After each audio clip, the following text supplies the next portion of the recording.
Oke guys, di anime One Piece ya, kalau Luffy lapar, gua rasa dia itu punya satu prinsip hidup nih guys. Selama bisa dikunyah, ya dimakan. Mau itu daging ayam, daging sapi, daging hewan yang bentuknya nggak jelas, juga pasti bakal dia makan. Dan yang paling lucu nih, Luffy itu nggak pernah sibuk nanya, ini herbivora atau karnivora, halal atau haram. Ya karena mungkin buat dia itu ya daging ya daging. Nah di titik ini gue ngerasa kita tuh biasa banget makan daging sapi, tapi ketika kita ngeliat orang makan daging harimau, nih kayaknya ada yang salah deh. Apakah karena daging predator itu tuh memang nggak bisa dimakan, atau jangan-jangan kita tuh sebenarnya sudah didesain lama terbiasa memilih hewan tertentu untuk dimakan. Nah kalau kalian penasaran sebenarnya ada apa dengan kandungan-kandungan daging karnivora dan juga cerita apa saja yang sudah dilalui oleh manusia sampai seperti sekarang, langsung aja kita mulai backstory-nya. Sebelum ada restoran, ada pasar, kita bisa mundur ke kehidupan ratusan ribu tahun lalu.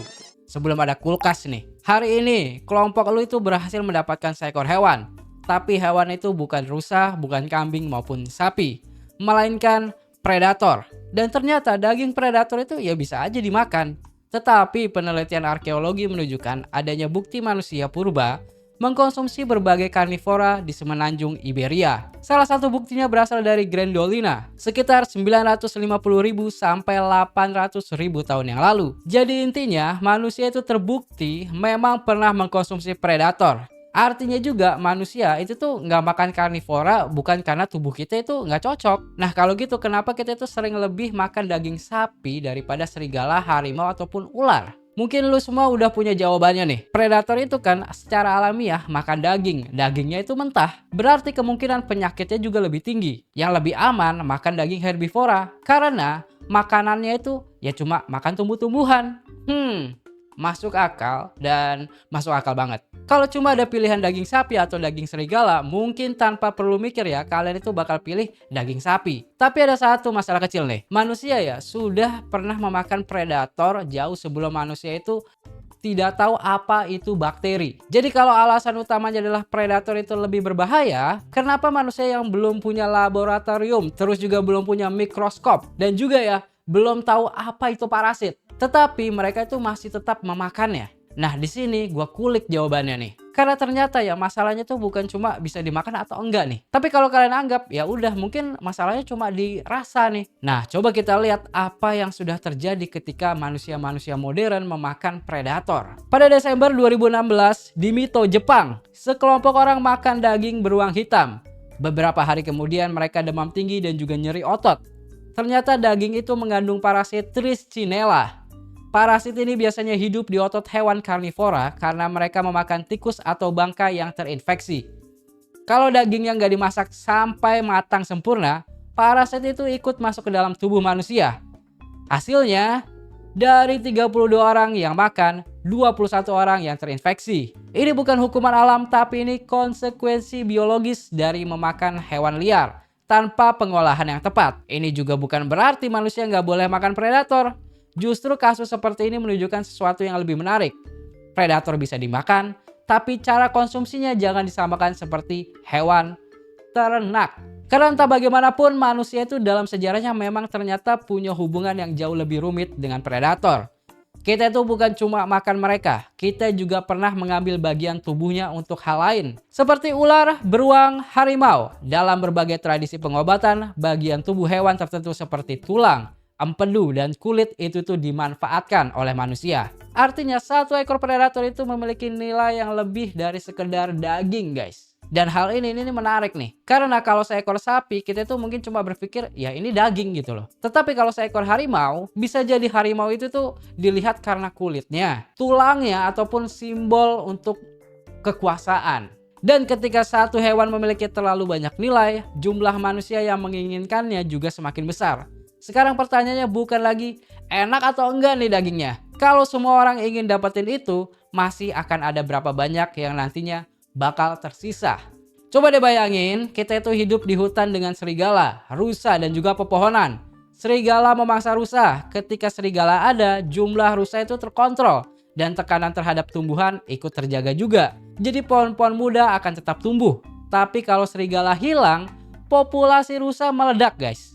Mereka bakal makan semua anakan pohon, hutan berhenti regenerasi, tanah kehilangan akar, erosi, sungai jadi keruh, ikan mati, dan akhirnya manusia yang tinggal di hilir kehilangan sumber air bersih. Ini bukan cerita fiktif ataupun fiksi. Kejadian ini pernah terjadi di Yellowstone, Amerika Serikat pada tahun 1995.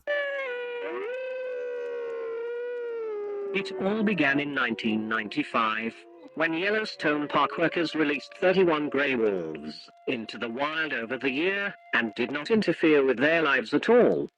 We came into the Northern Range as Yellowstone was designated a park and changed a lot of things. So wolves, coyotes, mountain lions, bears to some degree were all being removed in vast numbers. Wolves were eliminated by people directly in the early part of the 20th century. So what happens when you kill off the predators? Well, the prey increases to very high levels and starts impacting the environment. And by doing that, the elk herd shot up, and no one really knows how high they shot up. 20, 30,000 was the estimated figure. And they were degrading the environment. Our policy on helping restore nature is fairly clear. If humans did it, we'll help the system get back on the right track. So what was missing were all these carnivores. And so they were not performing their ecological function. Yang dimana ketika kita mengambil predator dari alam, kita sebenarnya tidak cuma mengambil seekor hewan.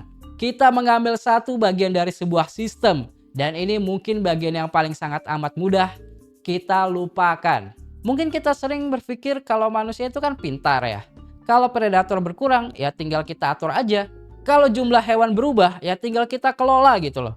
Kalau lingkungannya rusak, ya tinggal kita perbaiki. Gitu aja kok repot.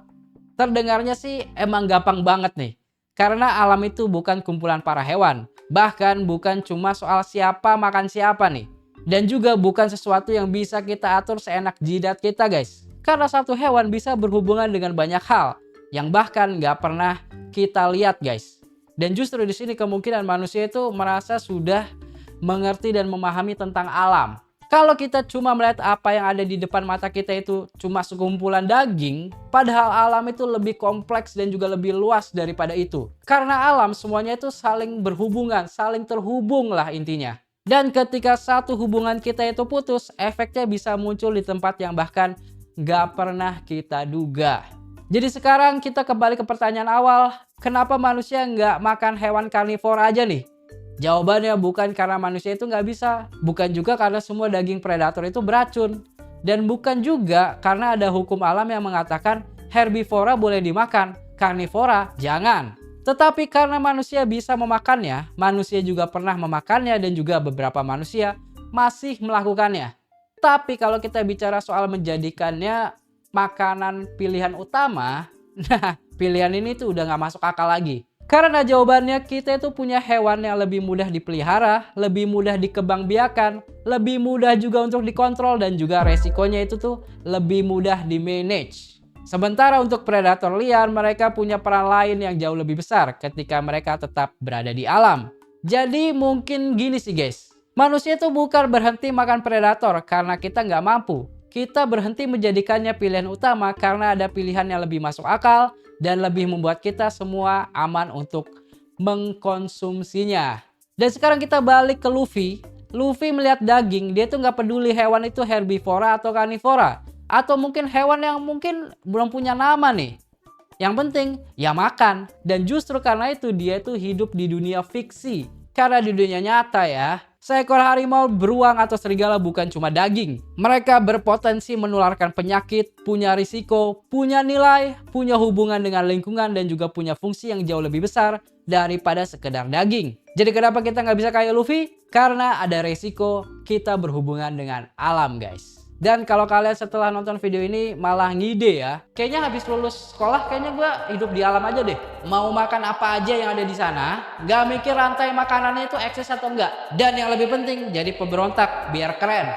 Iya, berarti kalian itu belum pernah lihat video gue yang satu ini. Tapi gimana sama pendapat kalian? In this economy, habis lulus sekolah ataupun kuliah, mau tetap ngide jadi oposisi aja apa gimana nih? Tulis di kolom komentar, karena kalau terjadi diskusi, nah di situ akan terjadi diskusi digital guys. Oke chat, so Ambassador sign out, bye-bye semuanya. Suka konten kayak gini? Subscribe buat backstory selanjutnya. See you guys!